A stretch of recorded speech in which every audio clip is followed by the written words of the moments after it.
Hello and welcome to the Gambling Files podcast. I'm one of your hosts, John Bruford, joined by your stand-in interim co-host, Dr. Melanie Ellis, partner at Northridge Law. Melanie, hello.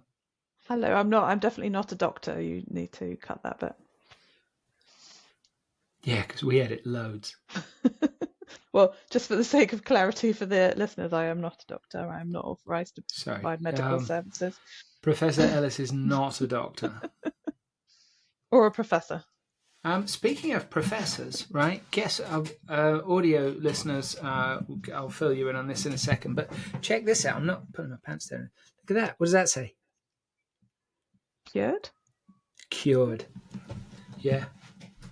She's been to see a counsellor. She said, "You're fucking cured, you are." I went, perfect. "Thanks. I won't come back then." She said, "Don't. You're fucking perfect just where you are." I'm like, "Thanks." She took me through this mental health form at the end of it, right? Because it was GP referral. Because I was horribly depressed last year. And she said, on my initial form, it's like a severity rating of symptoms. And me being a middle-aged man, apparently I'm at high risk of feeling bad about myself. That's ever going to happen. Anyway, so on that, I scored 60 out of 135, which put me at, I think it was moderate risk, right? Well, today I scored 17 out of 135. Well, that's great. I'm assuming that I've got it the right way around and I'm not at massive risk now. Oh, so was it? Yeah, I was assuming a lower score was, but she's written cured on your hand, so that must be a good. Yeah, only because I made her. Okay. Presumably nobody scores 0 on these things, like everyone's. I wanted to. It's like you're scoring these things, scoring these questions 1 to 5. So presumably it's the actual numeric value of the answer. So if you're answering them, then it's going to have a value. Yeah. But I was asking, like, do they have a rubber stamp? Because I want it to be like a nightclub stamp that says cured. But apparently they don't, and they don't do little badges or gold stars with cured written on them or anything like that. Not even a sticker. No. Sticker. Oh, nothing saying what a brave boy I was. Why don't you make yourself a certificate and you can put that there on the wall behind you? My worry is that if I wear a badge or something that says cured on it, somebody's going to think it's referring to bacon. I can see they might look at you and think, is that a man or is that bacon? Man or pig? Man or pig, it's hard to know. On a hot day, if conditions are exactly right, if I'm playing football or something, you can, as I dash by, you can smell bacon. Yeah, okay. Which nobody's unhappy about, let's face it. I think that's why I often attract hungry women. Just bring a bottle of ketchup out with you just in case. Ready for anything. I just open my jacket slightly and just show the corner of a slice of bread. Look, I'm flocking, I'm sure. Well, you know, I live in a rural area and the people here are very different. We were talking just before we recorded. We were talking about blind boxes, and it is really, really fascinating. But I'm not gonna bring that back up because it was a really interesting conversation that we didn't record. Everyone's gonna miss out on our insightful thoughts about blind boxes. Well, no, but when I'm ready to announce the other new podcast, that will obviously be in there. And I think the new podcast might actually be constantly a three-handed conversation, but I'm not sure yet. Well, I think we can have a really interesting discussion about blind boxes, loot boxes, and associated products. But it is really, really fascinating, and as we were saying in the conversation, I think the issue with blind boxes, not loot boxes, but blind boxes, as in that you would find in retail. I think the issue is transparency. I think there is no transparency in there at all. And scarcity is sort of implied and controlled by the manufacturer and distributor. Mm-hmm. And I don't like being fucked with. I really don't. Really. So me and the kids, we were getting the Kinder did a line of DC Comics eggs. Okay. And the kids were like, "Can we get this? Can we get this?" And I'm like, "Fuck yeah!" I did actually say that my kids. Somebody apologized to my daughter for swearing the other day, and she just like gave them a side eye and just went, "I've heard so much worse." Yeah. Kids these days are exposed to. I think the first time my kids are really exposed to swearing is we watched that. What's that TV show where is it Alone or something? They dump people in the wilderness and they have to try and survive. And I thought, oh, that'd be really good, like educational survival type show for the kids. And just from the off, there was just every other word from one of the contestants was a swear word. And I thought, oh, well, they're watching it now. They've heard it. Now we'll carry on. Well, I just said to the woman that my daughter was talking to, I said, "Don't listen to her. She's a lying little fucker."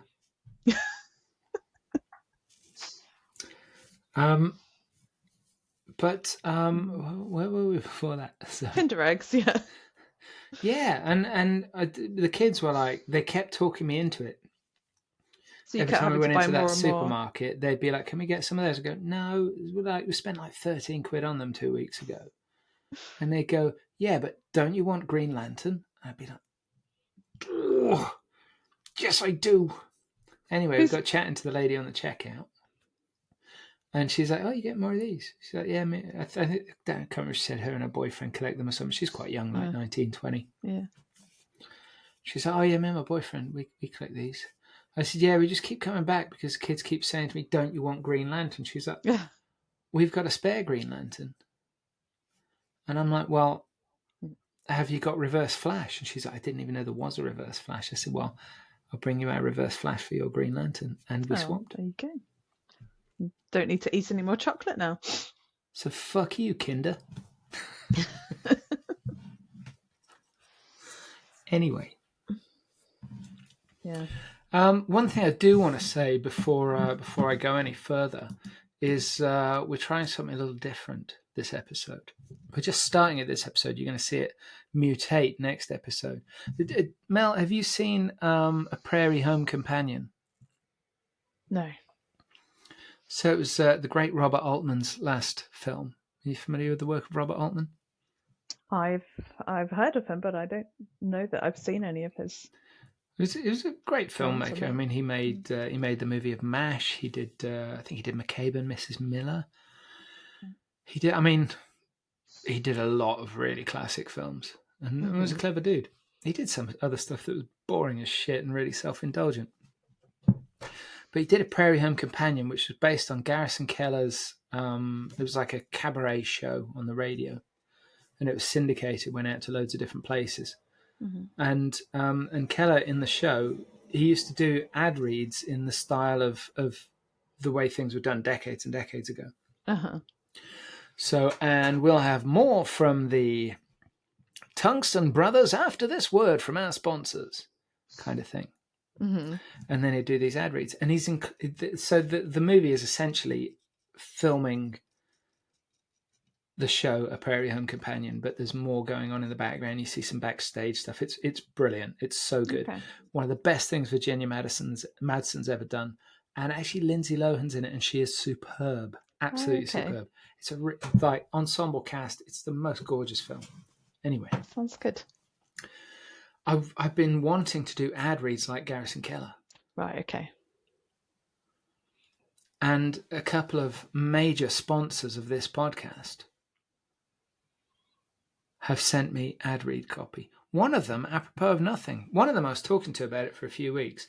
While I'm talking to the other one comes up and they're like, "Oh, would you try reading this?" I can only assume that they're pissed off with how they've been represented so far. Let's just give them a script. Can't go wrong. Yeah, what's the worst that can happen? But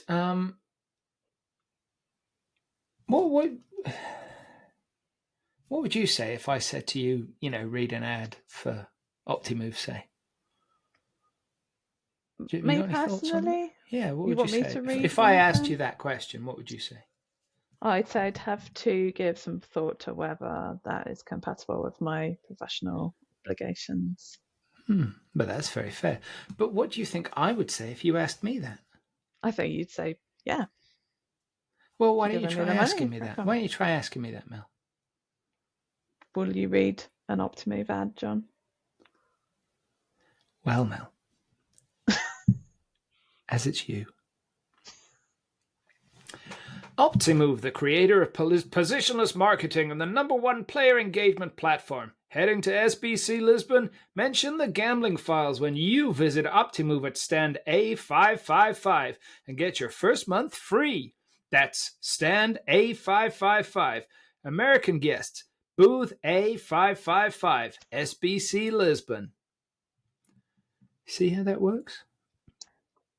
I see that you did a very authentic American accent for your read. It's just it's in me. But also one of our regular sponsors, Odds Matrix. It's not Odds Matrix anymore. Well, I mean Odds Matrix is Odds Matrix, but the sponsor we're changing because it's a like a modular setup. But we're now the banner. We're now every Matrix is our sponsor.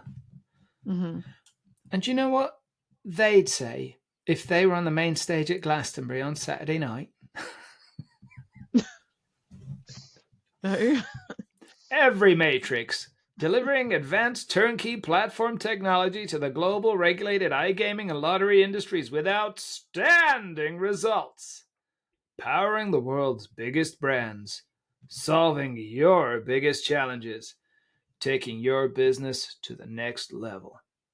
Every Matrix, everything is possible. See? Yeah, that was pretty good. Garrison Keller would be proud. Yeah. Maybe next time you could do some different accents. Just mix it up. Well, I was thinking about saying to you, have you got a favourite country?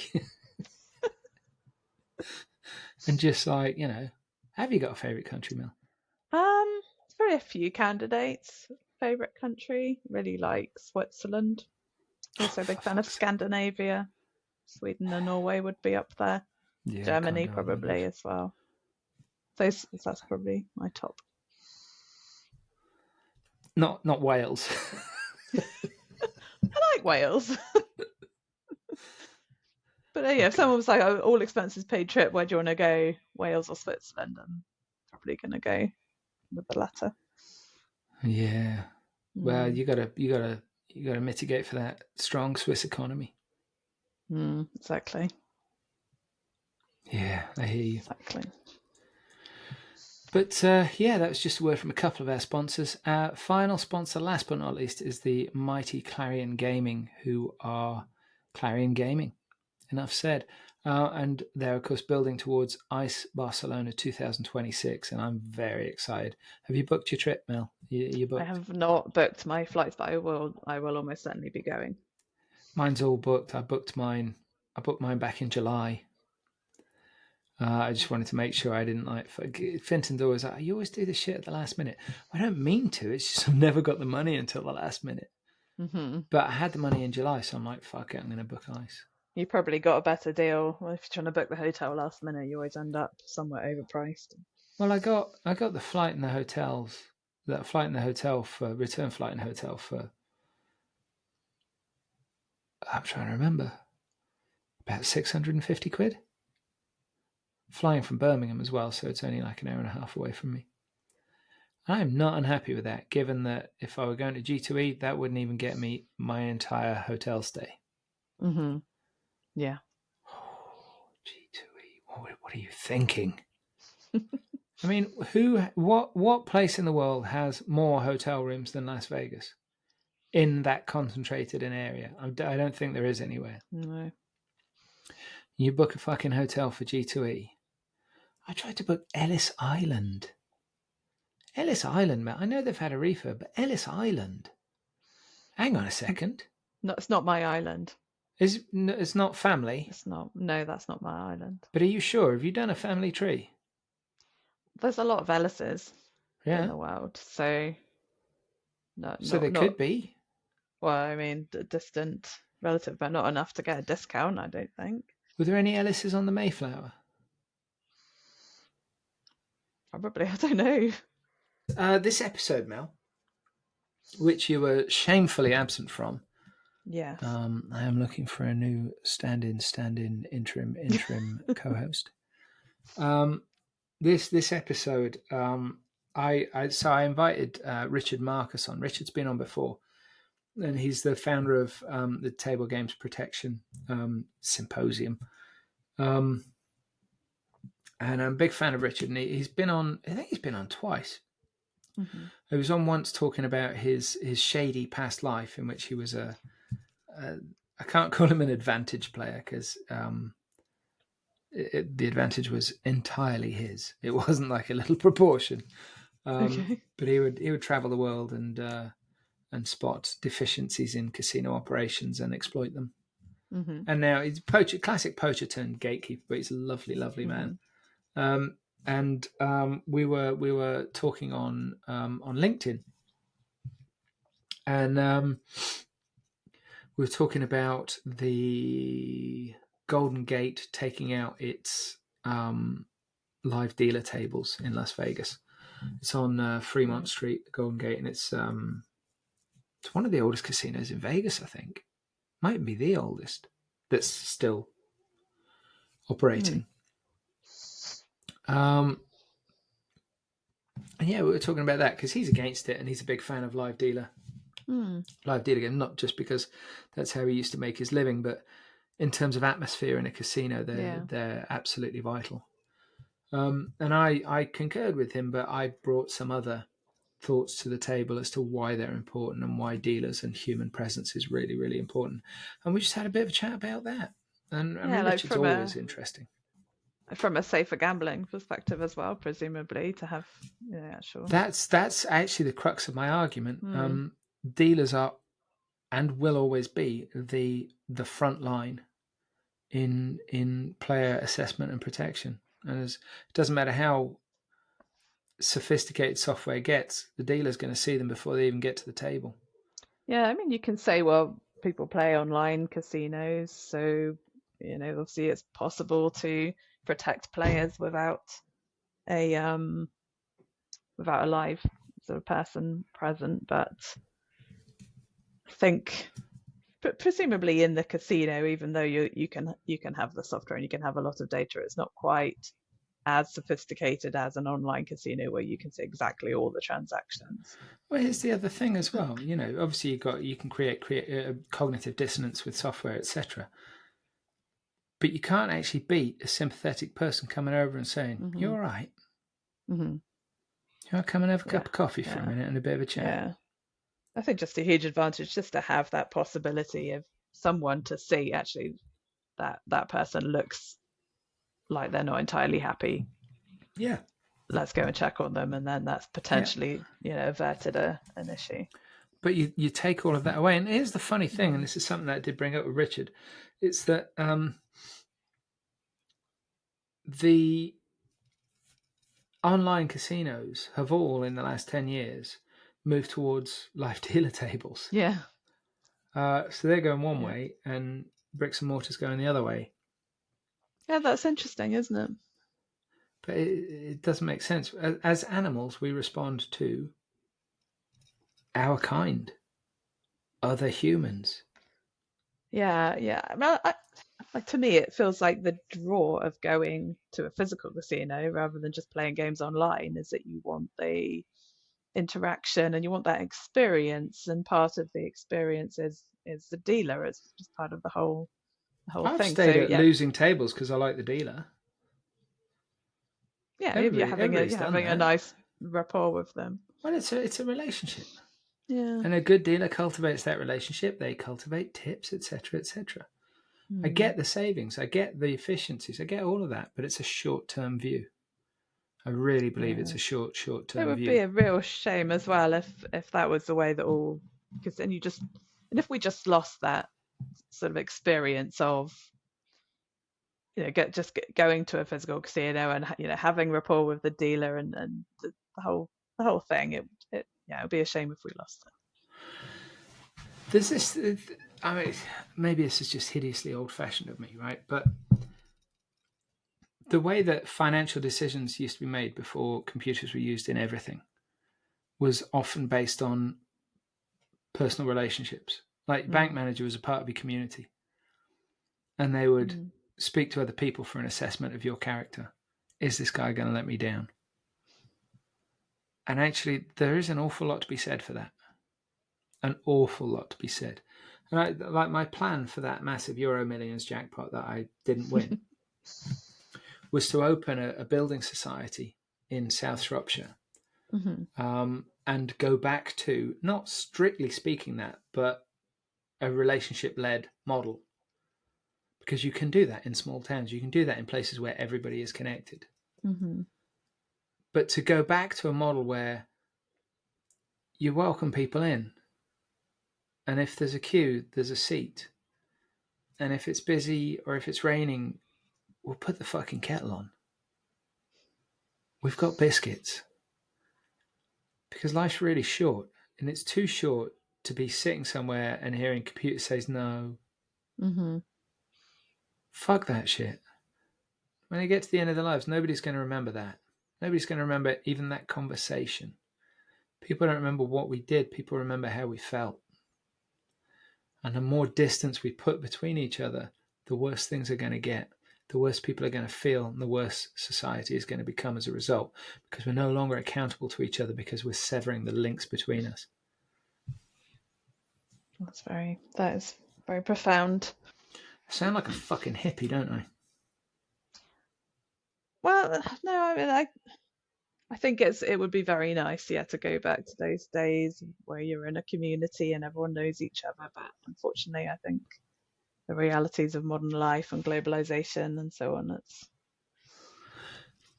not saying you don't acknowledge, you don't recognize those things. I'm just saying that it's about recognizing commonalities. And that's where it begins.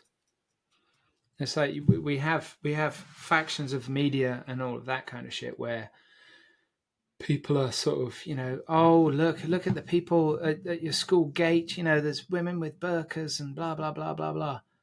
Yeah. But let's look at what you've got in common. Your kids go to the same school. Let's start there instead. Fuck. It's not difficult. It's really not difficult. So those seeds of division that are being sown that keep us all apart and keep our strength from each other, because communities are strong together. Remembering that we don't all have to agree. We can, in fact, disagree over shitloads of things and still get on fine. I think, in a way, people are just forming communities in different ways nowadays. So people may feel that they have a community. No, but people may feel they have a community in maybe a Facebook group of people from around the country who share a similar interest, or maybe in the comments section on a YouTuber that they follow, and they feel like they're building. That's a facet, but it's only a facet, and it's replacing doing things together, but it doesn't bring the same rewards as doing things together. Like everywhere I've lived as an adult, I've always gone to see my next door neighbours, introduce myself, give them my phone number. I'm just next door. Everywhere. Yeah. Not one of those bastards ever phoned me. They never phoned you. I think that does still happen more in the rural communities, but definitely, like when I used to live in London, I didn't even know my neighbours. No, I did it in cities. I did it in London, I did it in Norwich, I did it in Exeter. Because it's even more important in those places. I think in a way during COVID, during lockdowns, people did start forming those communities a bit more again. People got to know their neighbours again, which is like one really nice thing that came out of it. But it's something that as an industry, we can foster that. We can promote that. And I think within the gambling industry, one of the key things that I don't think some people have specialized in this and they've done it really, really well. And there's a couple of casinos in the UK that have done it really, really well. But poker is a great example of a community. And it's not just people playing online. It's people who really enjoy being in the same room and having that community thing. And that's, potentially a really healthy thing. And a friend of mine is involved with the, oh crap, I'm going to get the name wrong probably, Women's Poker Tour. And creating kind of safer spaces for female players, because I've heard some awful stories from women in casinos. And like, men wouldn't act like that in Boots or in a friggin' supermarket. So why do you think it's okay at a poker table? It's There fucking are bizarre. definitely still some things it's hard as a woman in a male dominated industry. And I think the same for like in horse racing, to become a female jockey, for example, you're still, I think, quite excluded from that community. I think there's an inherent physical advantage in not having a knob. But I'm not an expert. No, I mean, me neither. We can only speak from our own experience there, can't we? Yeah. But like high street bookmakers as well get a lot of hate in the UK, but I think still for some people are quite an important sort of local community. No, I've said that on this very podcast. I think they're hugely important, and the people that campaign against them have no fucking idea. Yeah. Because they're not old men who are living on their own. Yeah. And whose community is that shop. Mm-hmm. Yeah. It is really important. And it probably seems like a small thing to those people. Oh, why don't they get out and go to church? Oh, fuck off. They've been going into that betting shop for 50 years. Yeah. And they're basically fine. That is their community. And you can't take that shit away. You can't just replace that online. It just doesn't happen. It's not the same thing. Yeah, these are not people who are just going to say, well, never mind, my bookie's closed down, I'll just go to the online one, I'll be fine. I did read somewhere, I think, that actually quite a lot of the older players during lockdown did go online and they didn't go back to retail. Oh, really? Okay, I'm wrong there. But I mean, there's always going to be that kind of thing is always going to have an impact on a proportion of people. But I do think that if the casinos switch to dealer-free environments, yes, they'll have that little bump from automation and efficiency. But also, I can stay at home and play that game in the comfort of my armchair, which has a groove from my ass in it. I can drink cheap beer and my parking is free. So why do I go to the casino over that? I mean, I believe there's a large number of players who go to land-based casinos, but they only play on the slot machines. So potentially they are thinking this is our commercially successful thing, we'll expand on that. And these aren't players, perhaps they're older players who aren't going to start playing online instead. And perhaps it doesn't matter to them whether or not there's a live dealer present. So I can see their thinking, but yeah, I mean, it's just it's that impact when you go into a casino. If you go into a casino on a Friday night, into an American casino, and there's a craps table, or 2 or 3 craps tables, the buzz just off the craps tables is just ridiculous. I've never played craps. Yeah. Don't need to. It's funny how it's so popular. It's so popular in the US and never really took off here, I don't think. Do you think the name is... yeah, maybe. I could have called it Dice or something. They did have a craps table in the Hippodrome. I don't know if they've still got it. Ah, okay. As you walk in, it's on the right. I mean, certainly all these reasons are why we have rules here in the UK that you have to have this like ratio of machines to live table positions. Yep. I think primarily for the social responsibility reasons. Yeah, and there's also a theoretical relationship on size of the property there, isn't there? Yes, and there are. I think we talked about this potentially before on the podcast. They are making some changes, and you can now in some casinos have a bigger ratio of machines to tables, but I think they always will be some form of sort of live table area in the casino. I hope so, because I think just as animals, I think it's important. Yeah, I think it's important in social contract. I think it's important. People behave better when they've got people around them. It's that simple. But what do I know? Don't even have hair, do I? So Mel, here is my conversation on the same subject with Mr. Richard Marcus. I hope you enjoy it. Are you going to listen to it, Mel? I will. I will. I will. When's it coming out? Obviously, it's already come out for the people listening, so you don't have to say. Yeah, I'm like sitting there. Yeah, How come on. that? It's As out you now, always- Mel. It It's came out out now. today. Exactly. Well, Mel in the future will listen to it when it comes out, which is now when you're listening to this. No, What a time to be alive confused. that will Yeah. be. Well, Anyway, meet Richard. We need to introduce this episode's guest, the inimitable, estimable Mr. Richard Marcus, a returning guest, which we always take as a good sign. Richard, if you're not familiar with his work, is the founder of the, and I'm going to have to look down at this because it's a lot of words, founder of the American Table Games and Surveillance Conference. Next iteration, February, Oklahoma? That is correct, John. February 24th through 26th, 3-day conference in Tulsa, Oklahoma at the Hard Rock Hotel and Casino. Now, I've always wanted to go to Tulsa. Seriously, I have, right?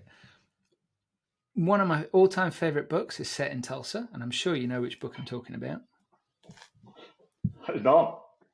And there is a museum in Tulsa to this book because they made a movie of it, and there's a museum where they did some of the filming, and the author of the book still lives in Tulsa.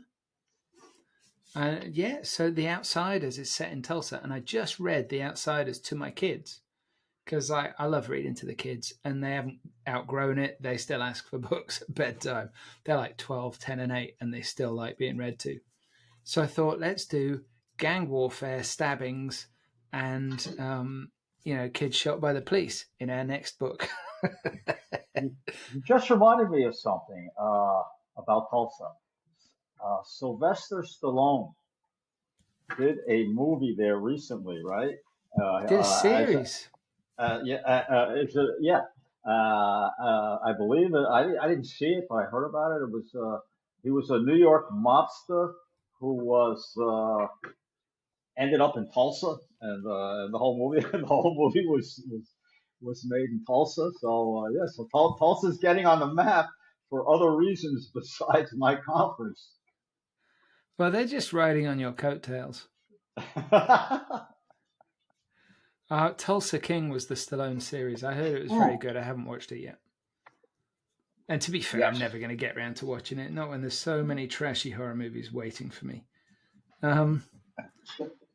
But also, when you were last on the podcast, we were talking about your sketchy past.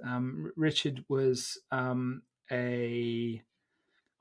how would I describe it politely? An advantage player.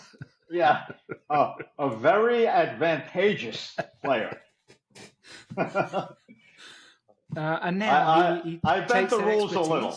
Yeah. Now he takes that expertise and teaches casinos how to protect their table games, which kind of obliquely brings me to why we're here talking today. Because there was a news story from when we were recording this. It was only a week or so ago, and it was the announcement that on Fremont Street in Vegas, the Golden Gate, I think it is, one of Derek Stevens' properties, is taking out all its live table games and replacing them with an automated selection.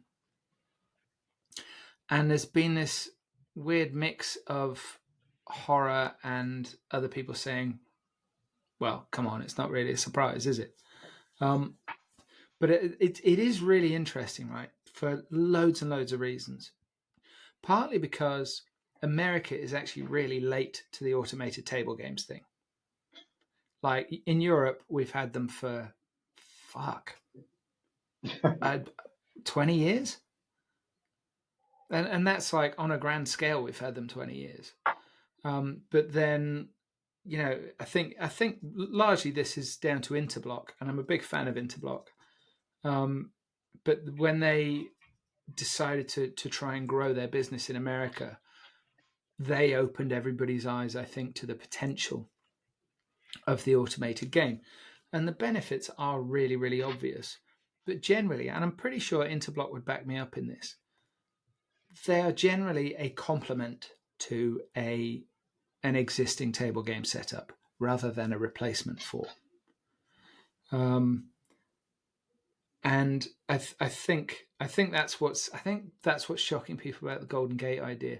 Derek Stevens has said that in Circa they have a floor which is entirely automated, and it's done very, very well for them. But you think, well, of course it has. You've got far fewer staff costs associated with it. I mean, you know.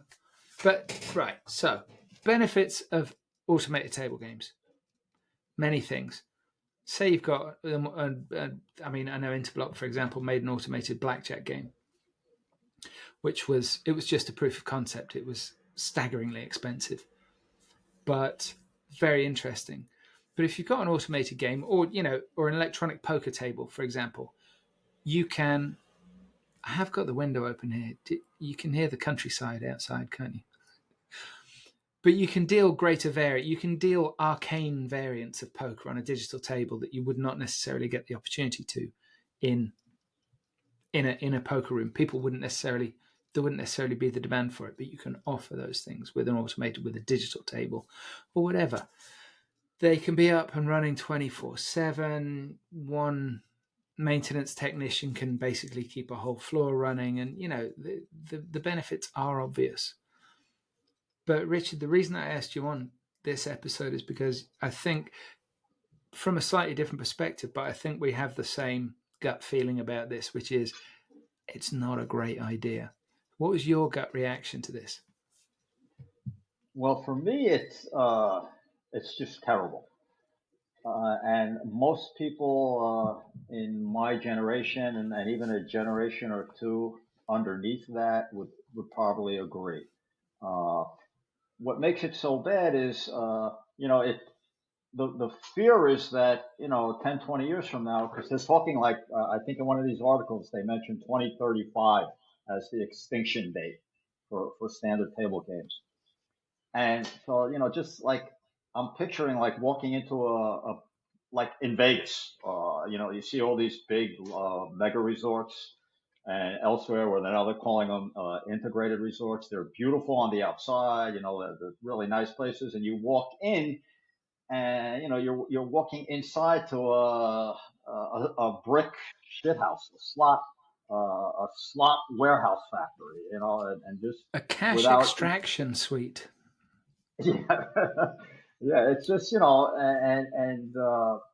people that are well, you know what? I think even the people that are doing it, like Derek Stevens, are probably against doing it, but they're doing it just for the money. I mean, that's what the analytics tells them and everything. But you just it's no chips, no hissing sounds of roulette balls or no noise, no interaction, no cheers around the crap tables. Now, I know that in Europe, craps is not a big game, but in the United States and in the islands, North America, I mean, there's nothing more exciting in a casino than a hot craps table. I mean, it's like an explosion of noise when a shooter gets on a hot streak, more than any other game. And it's all going to be gone. And so it just, and then people like me, they ask the common, the obvious question. Well, if you can basically play these electronic games, right, or online games, they're basically the same at home. So like, why are people going to come out to Vegas? And it's, and if they're not super high rollers, they're going to have to pay for their trip. And why would they come out there to basically do what they could do from home, play electronic games? And but apparently the analytics tells them that the people will come out anyway. They'll come out to Vegas. The analytics are wrong. Yeah, they are right. They're right in the short term, but in the long term, they're wrong. And that's exactly where I was leading to, because my opinion is, or my hopeful outlook is that people are going to now you have the Generation Z and all that, who probably don't care either way, or probably their attention span is so short that they're on their cell phones all the time. They're doing this, they're doing that. So the playing electronic games is probably what they already know, uh, especially in Europe. But that's getting more and more the case in the United States as they increase the floor space with more electronic games. But I would think that people are going to come out to Vegas, right? And at first people might look at it and say, "Oh wow, it's really cool. We got all these electronic games, the gadgets, the gizmos," and but then I think they're going to miss the human element. And somebody actually posted something about it in response to one of my posts. Speaking of how horrified I was, is that uh, they think that it's going to the like in a few years or 5 to 7 years that the table games are all going to be gone, but then something's going to happen, such as what I'm talking about, people getting tired of the electronic games, and they're going to actually end up bringing back the table games, at least to some extent. Whether that's true or not, I don't know, but I believe that that's going to happen. That in the long run, like you say, the analytics might work, might be 100%. I'm sure the analytics right now is completely in support of removing the table games. But like you said, how long are those analytics going to be valid for? That remains to be seen. Now, when you look at it on the other side, from the operator standpoint, I mean, you cannot blame them for doing this. Uh, first of all, the first thing that's obvious is when you take out all the standard games, right? You also wipe out a lot of expense, a lot of operating expense. I mean, it costs nothing to run these. And I'm sure the electronic table games are not as expensive as they once were. They're going to get cheaper and cheaper, just like every other type of electronic gadget when it comes out is expensive, and then the more popular it gets. You've also limited the possibility of dealer collusion. Right. It's safer for the Don't cheating need and a all pit that. boss. Blah blah Yeah. blah. But beware though, you still got the problem with the hackers and the high tech people that they figure out how to cheat those games too. You mentioned Interblock. Uh, uh, in 2019, a 21-year-old Google programmer named Eugene Wu, WU, he a Chinese national. No, he a Chinese born Chinese and became an Australian national, and he was going around with two devices. One was a cell phone, and the other was a metronome program.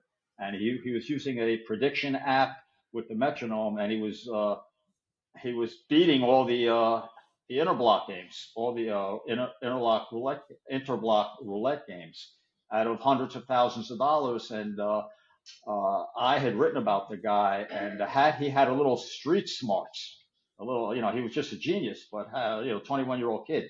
Had he had a little street smarts, I would have thought that he would have become the biggest earner of all time as far as cheating casinos. Talking hundreds of millions of dollars this kid would have made. But he went into a small casino in Charlevoix, in Quebec, and he went in there once. He beat them for 20, 30,000. Went in again, beat them for 20, 30,000. I mean, this is a small casino with 20 games, maybe three or four electronic games. And they were waiting for him to come back, and they filmed him, and they caught him. And then Interblock had to go ahead and put all kinds of updates, new anti-cheating measures into their games, into their electronic games. So that's what I'm saying, is that even, like, yes, they're much harder to cheat, much harder to to compromise, but it will happen just like anything else. Yeah, that would just take a little bit of time, because where there's money, there's people that want it. I think so. So I wrote a column for IGB about this. Do you know what? I don't think they've used it yet. I'm gonna message them while I'm on the call to you and say, "Are you using that column?" Because I'm just about to tell everybody what's in it.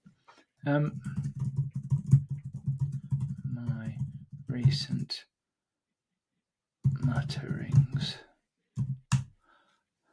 asking for a friend. So I wrote this column because, and it was a gut reaction to the Golden Gate thing. But my reaction was very simply, obviously with the right software,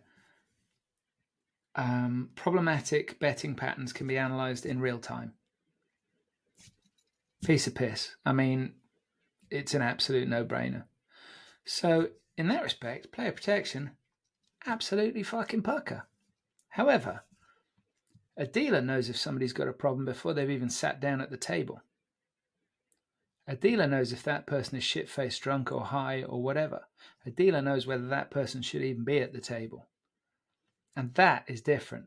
The dealer is always the first, like the front line in RG. And taking the human being out of that, you can't expect your security surveillance staff to be watching people for shit like that. It's not going to happen. Not in the size of some of these integrated resorts. It's impossible. And I think just from that perspective, I think it's a bad idea. Like a floor, fair enough. You know, you'll still have serving staff going around or whatever. But with dealers, you've got somebody who is there the whole time with the player. They are quite literally building a relationship with the player. And, you know, as good as your greeters are, as good as your wait staff are, it's not the same thing.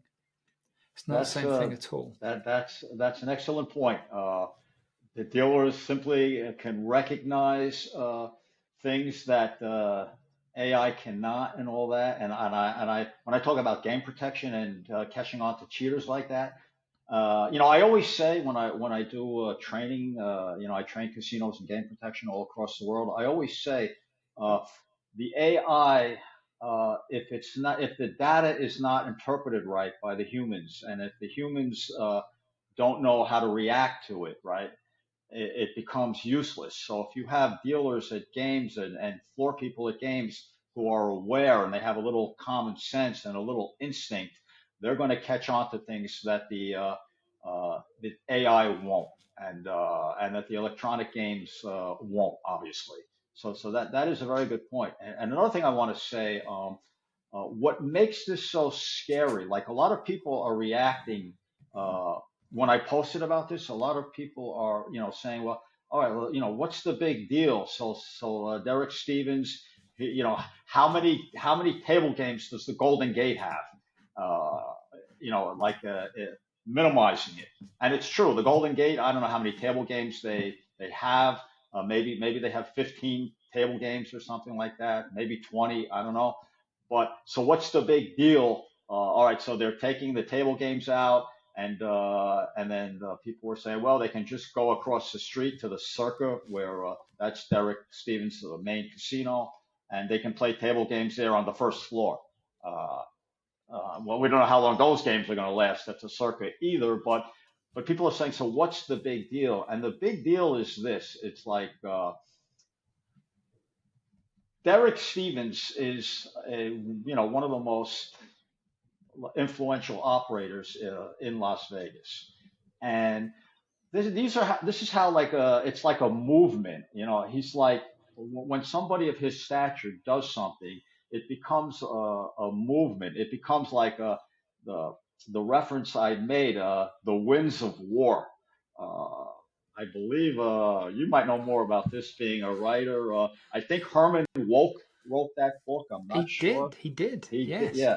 I remember reading it when I was a kid. A great book, but it's like a winds of war. Like before there's any kind of war, there's always that wind, or any kind of, before any entity collapses, be it table games or be it a country.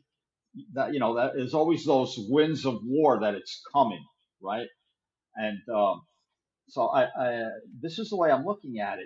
When Derek Stevens does something like this, even though it's just a minor casino with a major history, because it is the first, Golden Gate is the first, I believe, the first legalized casino in all the United States.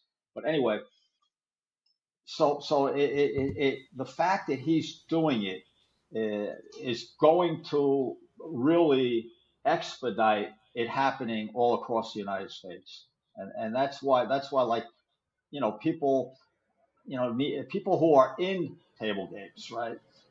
They need, if they want to save not only table games but their own futures in the casino business, because ask yourself another question. So people are they've been working 10, 15 years in the table games industry, and they're shift they're let's say they're shift managers, or some of them are even uh, vice presidents of table games at this point. So what happens when they're not needed anymore? Some people think, well, they'll just go to another part of the casino and they'll get another post that's equivalent in money and in stature than the posts they had in table games. I don't see that happening. I see these people being unemployed, uh, basically. So there's all kinds of negative things that are going to happen to the people. People are always worried about, well, is AI going to take over our jobs? Are the robots coming?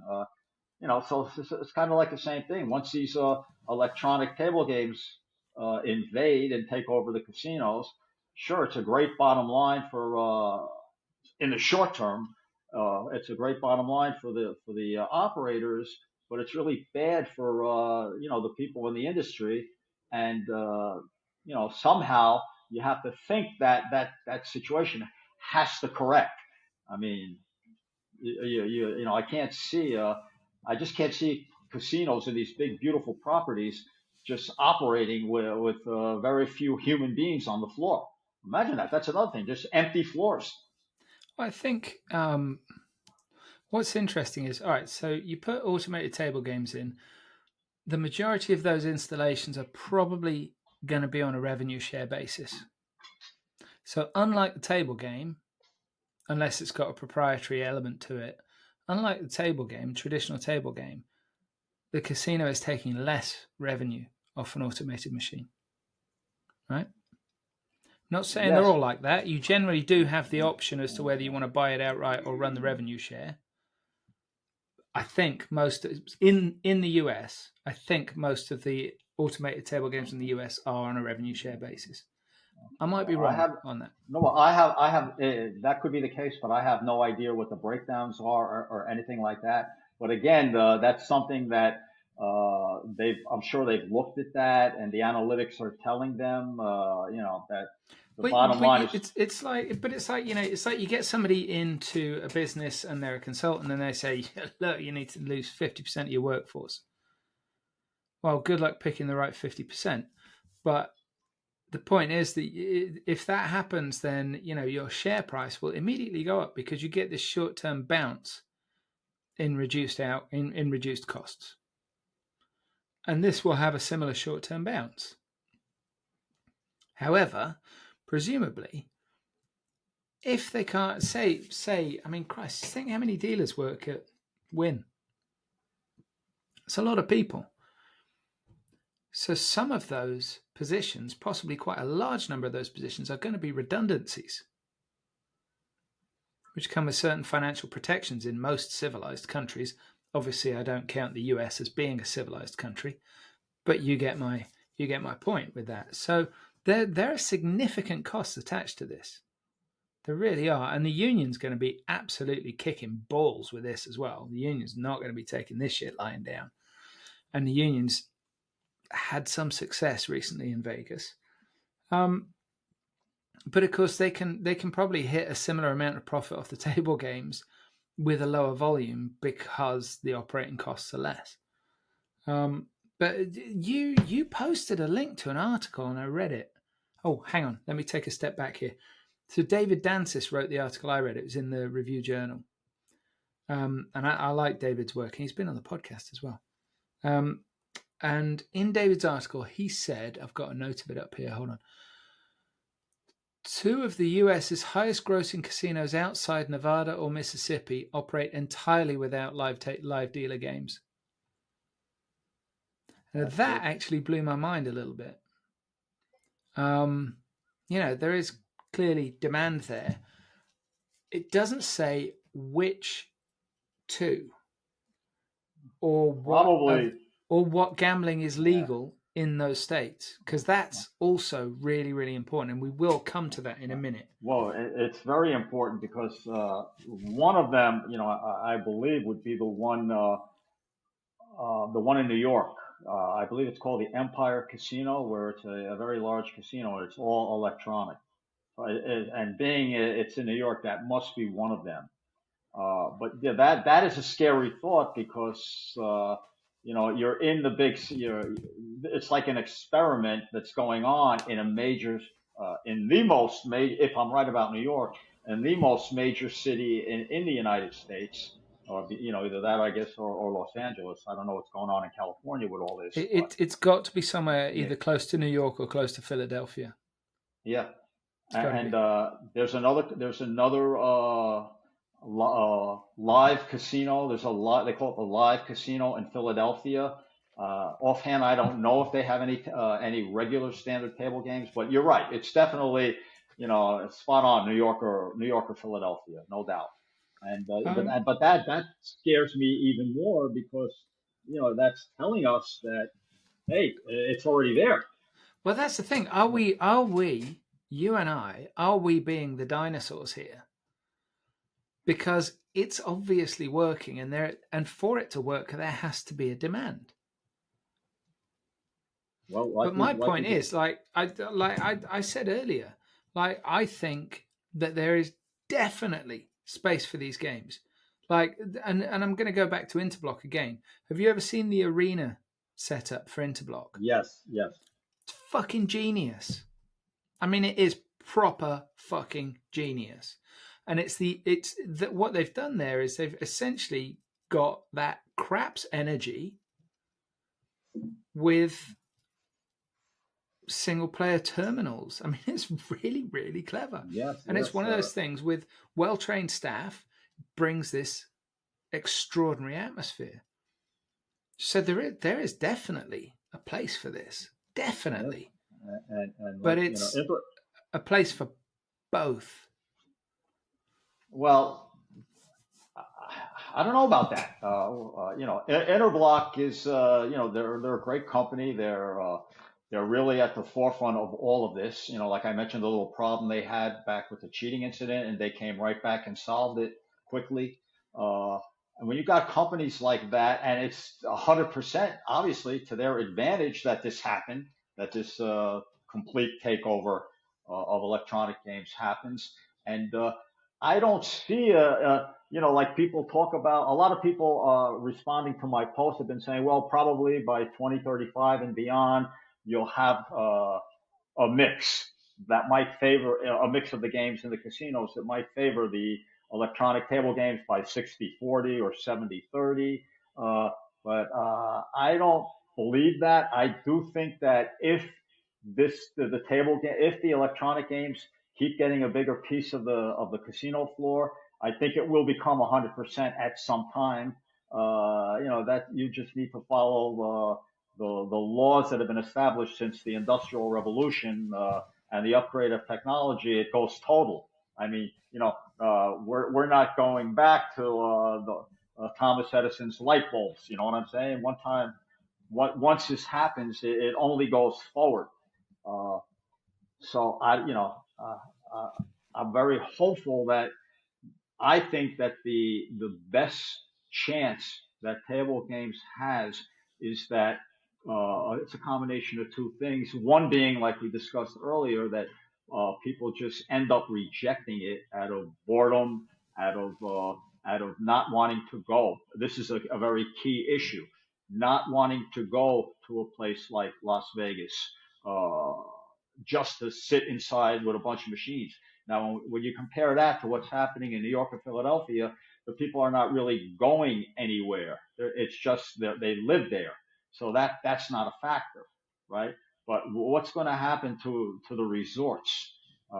That's what I see. Like, people that have been coming to Las Vegas and major resorts in the Caribbean and everything. And I don't know how much of a factor this is yet in the Caribbean, but what are these people going to make the trips to all these beautiful mega resorts to sit in a electronic shit house, right? That's what it comes Well, down to. And the think other about thing, it. Sorry. no. So that the other thing that might reverse this if is simply if the casino operators themselves uh, come up with uh, something that's going to make the table games more attractive. Because if the table games were doing fantastic, uh, let's make believe for ETGs didn't exist. If table game, obviously table games are table games are starting to go down, right? Now, whether this is because of the slot machines or whatever, this is what this whole thought process comes from slot machines. The fact that slot machines have become 90% or 80 or 90% of North American casino revenues, where it used to be 10 or 15%. This is what led to the electronic table games. It's not COVID. It's that because like you said, the electronic games were very strong in Europe 20 years ago. So if there was a constant demand, if the demand had never gone down for table games, right, then we wouldn't be talking, we wouldn't be having this conversation right now because the casino operators would be happy with their table games and not need they can have their table games and their slot machines without the ETGs, right? So that said, if the operators did something to restoke the appeal of the table games, whether they changed the rules. Now they got triple zero roulette, triple zero roulette. They're going the wrong way. Now they got 6-5 blackjack, right? Instead of 3-2 blackjack, they're going the wrong way. What if they made blackjack pay 2-1?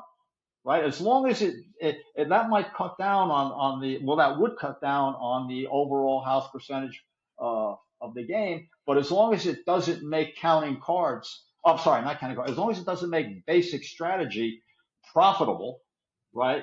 That things like that would bring a lot of players because there's been so much backlash against this 6-5 blackjack, uh, and not only so if the operators did something to make or not just something, a lot of things to enhance the appeal of table games, and in addition to that, to make the whole experience of coming out to places like Las Vegas better. Get rid of this ridiculous resort fee that they have. Uh, Now there's a little bit of light at the end of this tunnel in Vegas because Vegas in the last 10 years, all the major properties are now began to charge for parking. I mean, imagine coming to gamble at a casino and you got to pay $20 to $40 to park, right? A few of them just this summer have relaxed that. They're And not that's only charging going to park. be for the summer, though, isn't it? That's what I heard. Yeah, It'll be back. that's It'll what be I heard. back in the autumn. But if they do more things like that and make the games more attractive, that's another way of preserving the table games, along with hoping that people just get bored of the ETGs, right? So there's hope. There's hope, but I don't see. I don't see like a 50-50 or 60-40 distribution of table games versus standard games once it gets to like 50%. Like there's no if I mean just think if ETGs gets to 50% of all table games, right? And you look at that and you say, well, is it going to stop there? Of course not. It's going to go to 100. So the idea is I'm trying to be a proponent of getting some kind of organization inside the table games industry, and I'm going to actually dedicate a lot of this, my last conference in Oklahoma. I'm going to really try and get discussions going about what the people working in table games uh, can do to preserve them. I don't know if a lot of them realize that their careers are at stake here. I don't know if a lot of people realize that. It's but there's more than that as well, and I'm going to bring up a couple of things that I did in that article that hasn't been published, might never be published. I do write some shit though.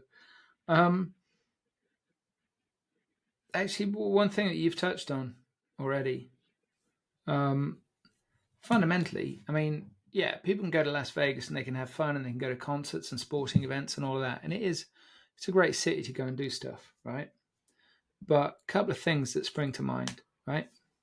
Think about Ras Al Khaimah, where winner developing their multi-billion-dollar resort.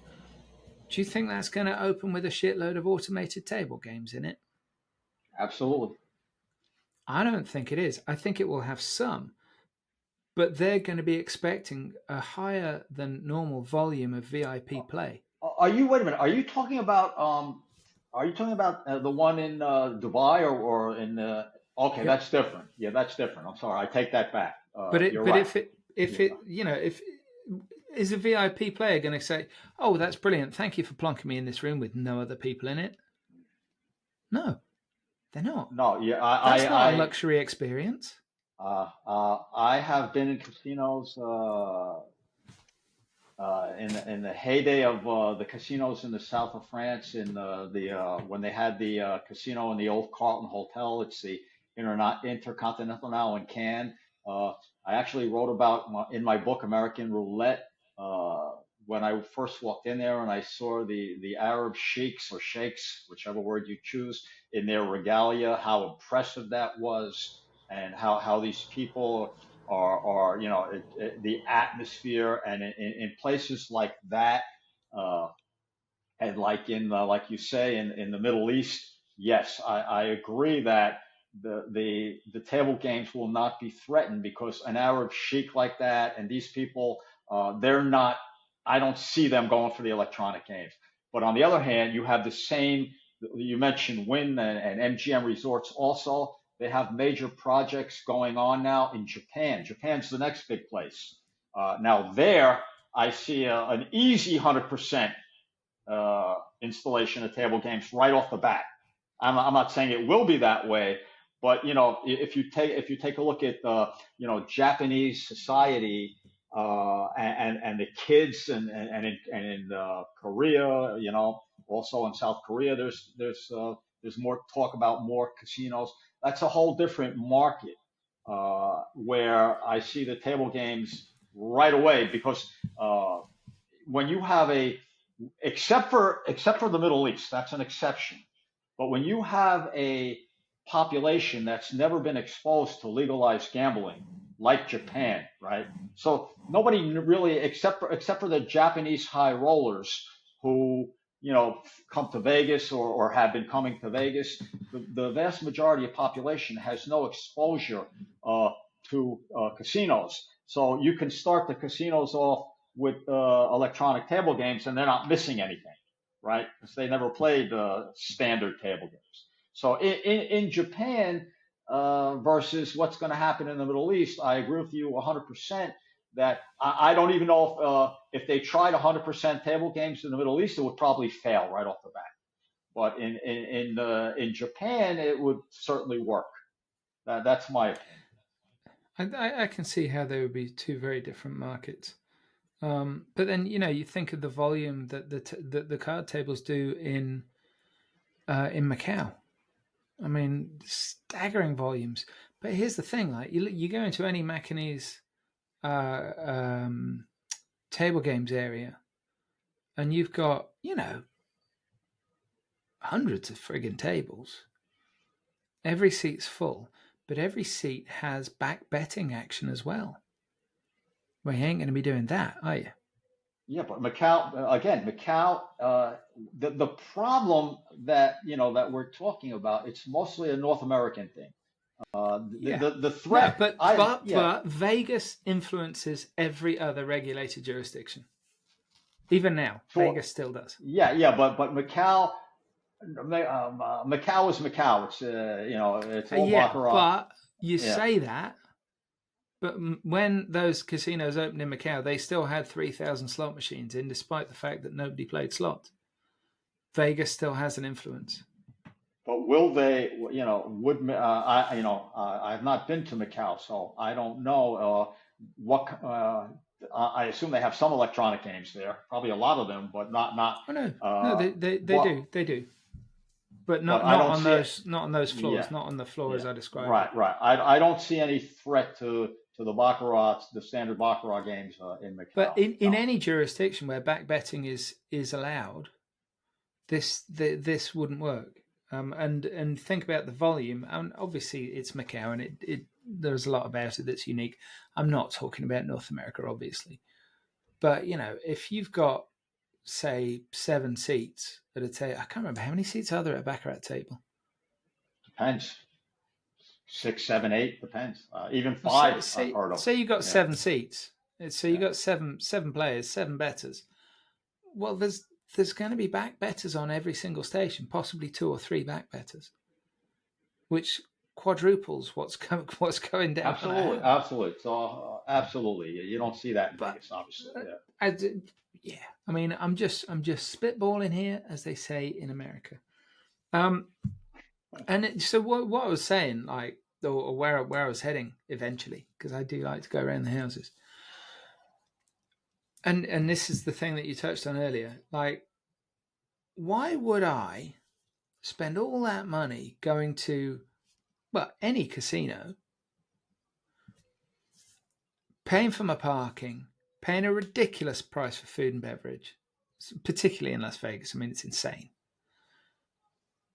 When all I'm getting is an automated option, which fundamentally isn't particularly different to staying at home and playing online. Assuming I'm in a state where online casino is legal, but I mean, I know iCasino has stalled in almost every state where they've tried to pass it, but it's going to come. It's just, not today. So why would you? That's the part I don't get, and that's the part of this argument that I don't think anybody can really answer. Okay, they could say, well, yeah, but you can't go and play online with your mates. Well, yeah, you can, because you've all got phones. You can't do this, you can't do that. Well, you can do most of it. There's not much that you can't do. So that's. It feels to me like it's, so many operators. Well, fuck. The nice man at the nice man Sheldon Adelson was, of course, wildly anti-online casino, for interesting reasons, but it does feel like the land-based sector is playing firmly into the hands of the online sector with this, and I do think that that's going to bite them in the arse. The article that I mentioned earlier, and I got sidetracked, and that is my fault. I'm very sorry. It does happen on this podcast. You posted a link to an article, and I can't remember for the life of me who it's by, but it was really, really interesting. And it was about the economics of low stake table games, and that was really, really interesting because it broke down, it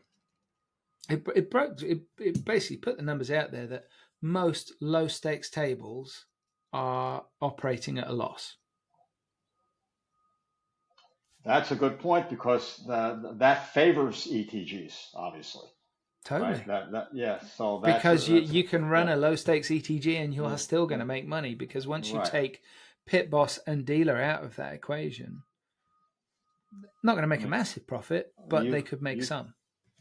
You walk on any night, it doesn't even have to be a Friday or Saturday night. You walk anywhere on the strip in Las Vegas, you're lucky if you find any tables less than a $25 minimum. Especially in Baccarat, you won't find any. So in the electronic table games, you could have $5 games. There's no operational expense, so you can do that. That's another big advantage, and I'm sure that's part of that very thought is part of what's going into the decision to go to ETGs. But you see, that would make sense in splitting a floor. You can have a bunch of electronic table games offering your lower stakes, and your higher stakes have a dealer, and it's all done the traditional way. That I can totally see. Totally see working. If now I don't want to say it again, but if the analytics tells them that that'll work better, the question is, will that work better for the casino, the same more or less as far as the bottom line, or lower than if you go all ETGs? That's the question. And like you said before, it's hard. While you were addressing one particular point that nobody really has the answer to, I don't think anybody really has the answer to any of this until it happens. Just for anybody that's listening, Richard hasn't just gone into the toilet. His audio just went a little muffled then. If anybody watching the video will know he didn't go to the toilet. It went a bit bathroomy, echoey there. One of the other things that I was thinking about, right, is that, okay, so very, very often, when there are new licenses, or when somebody takes over a license or whatever, and they have to get approval and blah blah blah and jump through all these hoops, and we're seeing it in New York right now, Coney Island, fantastic example, right? So I think the Coney Island rezoning has gotten a yes, but they haven't got a yes for a casino yet. Now, Coney Island, I can see, would be a potentially terrific catalyst for regeneration if it's done in the right way, without killing what's already in Coney Island. And that's the key. You've got to keep the things that make a place unique, or what's the point? But the Maybe they should come up. Let me just say, maybe they should come up and you talk about Coney Island. Maybe they should come up with a electronic table game, or maybe they've already done it with slot machines, a hot dog eating contest. I don't know if you're aware of that in the UK. Are you aware of that hot dog eating contest, right? And you bet on who's going to win. It's like a random thing generated by a random number generator, right? And you have people eating hot dogs on the slot machine, and you have to bet who's going to win the hot dog contest, and you call it the Coney Island hot dog slot machine. Now you see that, John? We just invented a new game right on your podcast. We're fucking crushing it. We're making money. Or here's another little idea for you: a Warriors themed one. Do you know the movie The Warriors? Vaguely. I'm older now. You have to remember, I'm an older person. Dude, this came out in like 1978. Oh, okay. Well, that shows you how old I am. And the Warriors of the title have to get all the way across New York back to their turf, which is Coney Island, without dying. It's a terrific movie. But a Warriors in Coney Island, now you're talking. But the thing is, so one of the key factors in any license application ever is look at how many jobs we're going to create. Right? Now, there's a relatively small number of skilled jobs in hospitality, and dealing is one of them. Oh, great, yeah. If that Coney Island casino decides to open all automated, which, let's face it, it's highly possible, that will actually limit the positive impact to the whole area. Not just economically, socially. I mean, it's a big deal. because frequently you have, with a license application, the hoops you've got to jump through. You have to employ X amount of local people, and they'll do local recruiting, and they'll have training schools and all of that kind of thing. And brilliant. But you take dealers out of that equation, and it's far fewer skilled jobs, which means far more menial jobs, which, I don't know, maybe I'm being picky here, but I do think that most places that are viable for regeneration and investment could probably use more skilled jobs with higher pay, because the knock-on effect to the community is absolutely colossal, and it cannot be underestimated. If you're just creating minimum wage jobs, what you will also likely see, and supermarkets led the way with this after the 2008 financial crash, those fucking assholes. What supermarkets did, not just in the UK, but definitely in the UK, they started cutting full-time jobs and rehiring the same people with part-time positions.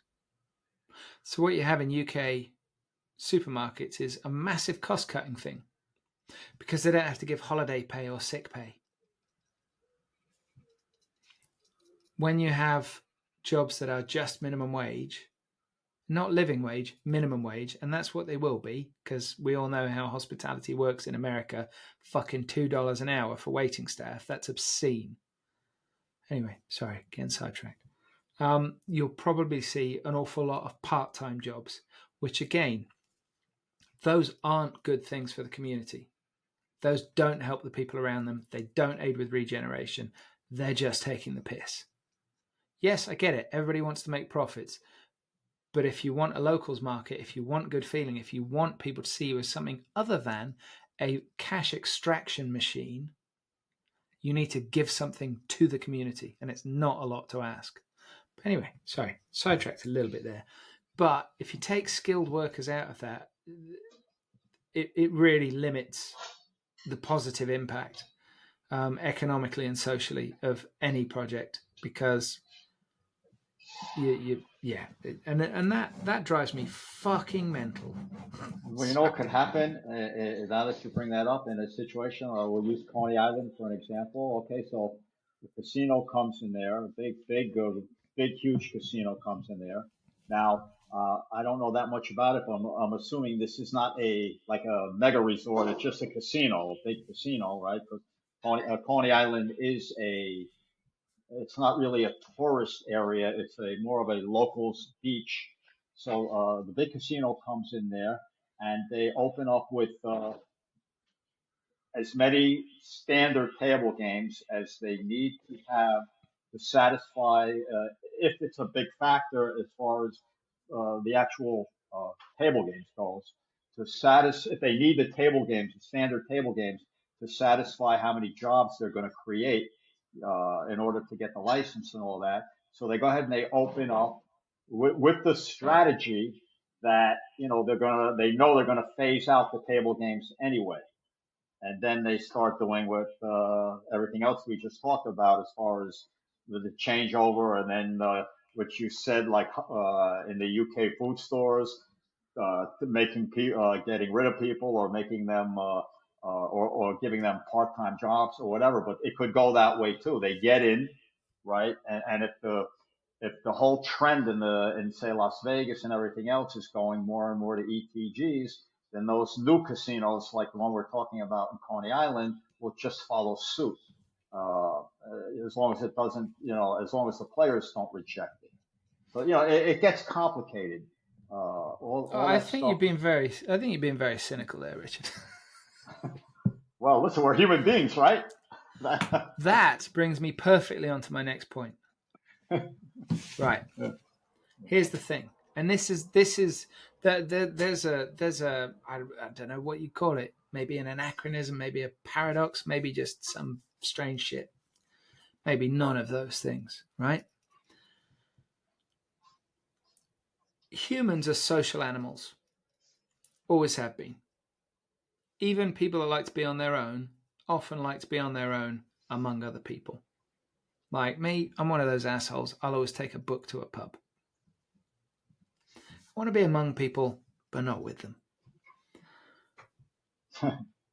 And it's actually it's a really important thing. If you look at the way that betting shops, bookies operate in the UK, the retail bookies, they actually have a really significant function socially, particularly for the older generation, in which I include both myself and yourself, Richard.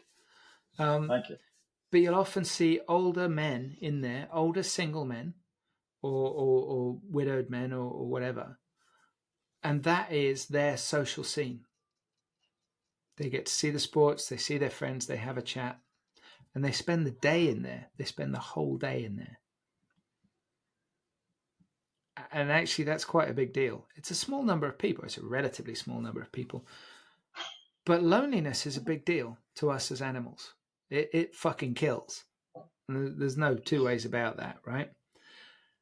Because we are social animals, we respond to other human beings.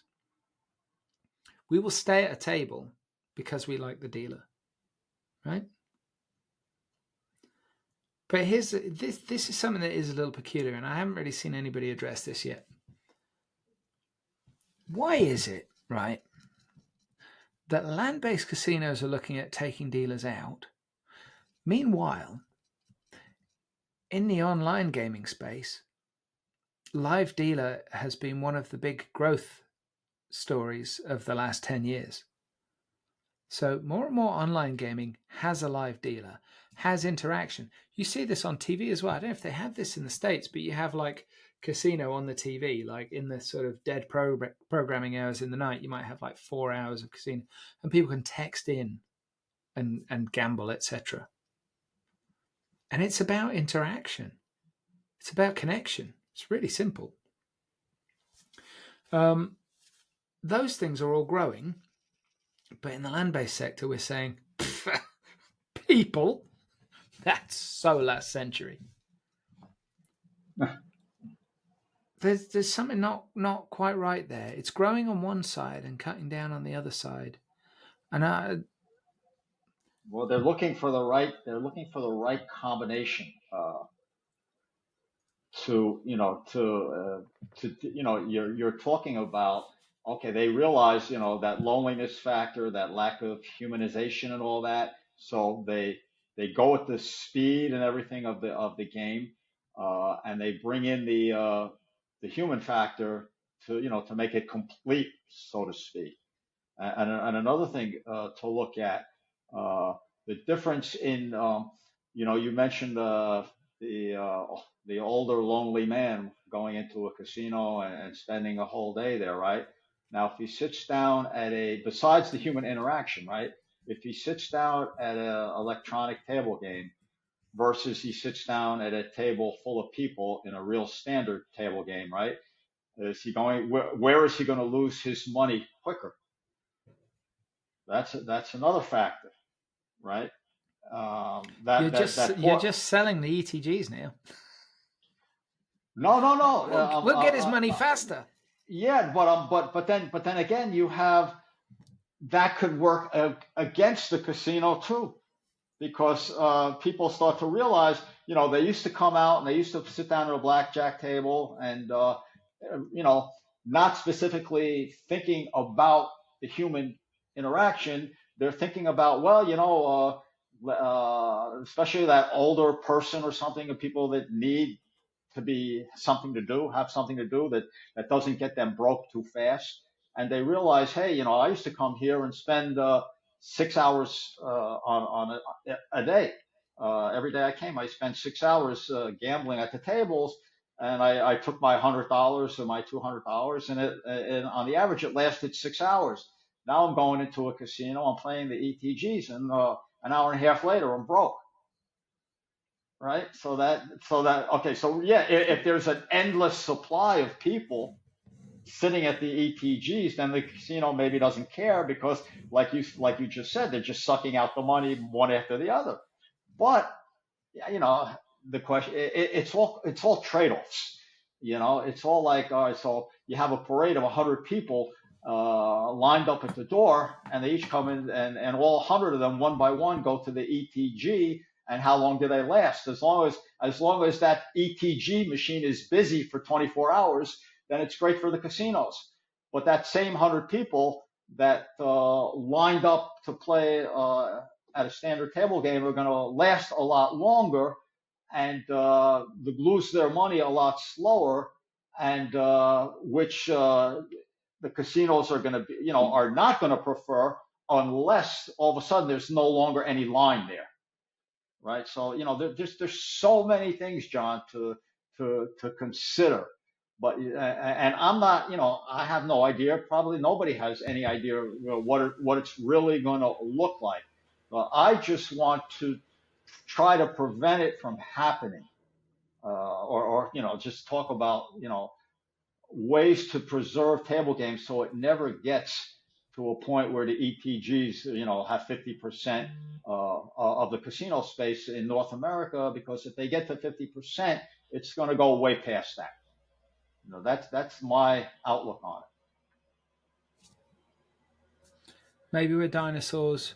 Maybe we're right. Maybe the answer is somewhere in between. I don't know. But it's going to be really interesting to see. I don't think it's going to happen in 10 years. I think that's a little bit fanciful. Well, you know what? If it doesn't happen in 10 years, I'm most likely not going to be around to see it happen. Dude, I'm pretty sure you're going to live forever. That's it. No, all my what you call it, my checkered past, where I was risking my ass every day for 25 years, that's starting to catch up with me now, physically. I do hear you. I do feel your pain. My life of being very, very fat is catching up with me. Good times. I said to my kids the other day, I said, kids, whatever you do in life, I just want you to be happy. I want you to be secure. I want you to know you're loved, but just don't get fat. It's not worth it. Donuts are delicious, but it's not worth it. So your swan song, American Table Games and Surveillance Conference, is in February in Tulsa, Oklahoma. I will hopefully be there. I mean, I probably won't, but I really want to go to Tulsa. I do. I really, really do. I'll tell you what I'm going to do, John. I'm going to try really, really, really hard to get you there. I'm going to try to get a hold of Sylvester Stallone, okay? And everybody else you mentioned that has been involved in any kind of movie shoot or whatever in Tulsa to be at my conference. Now, I mean, I did actually have, for one of my conferences, I actually did have Reggie Jackson and Pete Rose, two big, all-time baseball stars. Pete Rose just passed away a year ago. I'm talking about guys like, you ever hear of Willie Mays? Because Willie Mays, yeah, you may have heard. I'm aware of his name. Yeah, I'm talking about people that big. I mean, they actually advertised my conference for me. Now, of course, they didn't do it out of the goodness of their heart, right? But they actually did. So I could actually reach Sylvester Stallone. I could actually reach him. And believe it or not, I'm not saying this to brag or anything, but I have to say it because it's true. At one time in the 80s, I was dating the same girl that Sylvester Stallone was. I swear that's true. Wow. So I could conceivably, I never met him though. I never met him, but I could conceivably get a message to him asking him to meet you. A bunch of years ago, I was at the American Film Festival in Deauville, which I've almost certainly mentioned on this podcast before because I behaved terribly. And I was having some drinks with a journalist guy called Almar, and we were talking about who would our dream interview be. And, we had some names in common, but the one name that we both totally agreed on was Sylvester Stallone. Like, if you could have a completely frank, nothing is off limits conversation with Stallone, I think it would be extraordinary. There are very, very few people in cinema history that have been involved in as many absolute classics as he has.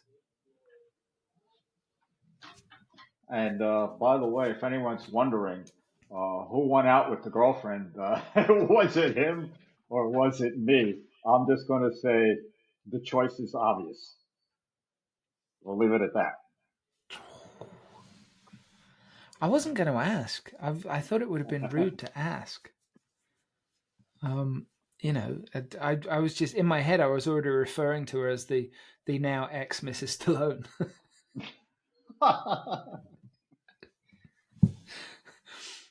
So where can people find out about the Table Games and Surveillance Conference? Is there a web address? Yes, it's the actual web address is called globaltablegamesprotection.com.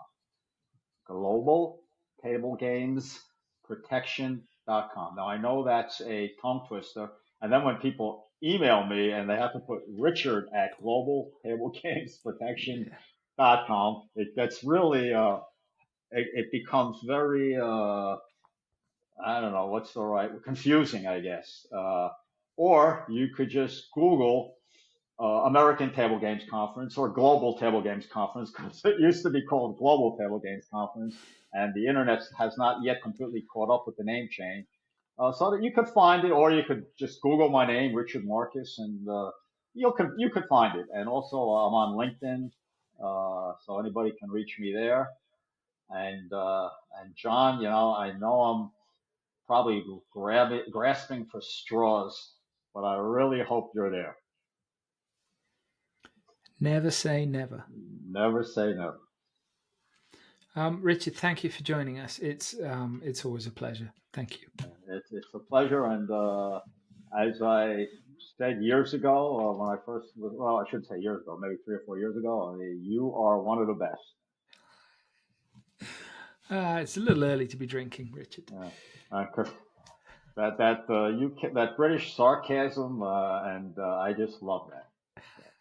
They're just the best. They're the best. The Brits are the best at that, no doubt. Yeah, we are kings. If you've enjoyed this episode of the Gambling Files podcast, please find us on LinkedIn. Give us a big, juicy, succulent like. That nearly went wrong. You can find us under the name The Gambling Files Podcast. You can find us on Twitter under The Gambling Files. I think the handle is just @GamblingFiles. You can connect to myself, John Bruford, or Finton Costello, also on LinkedIn. We're also both on Twitter.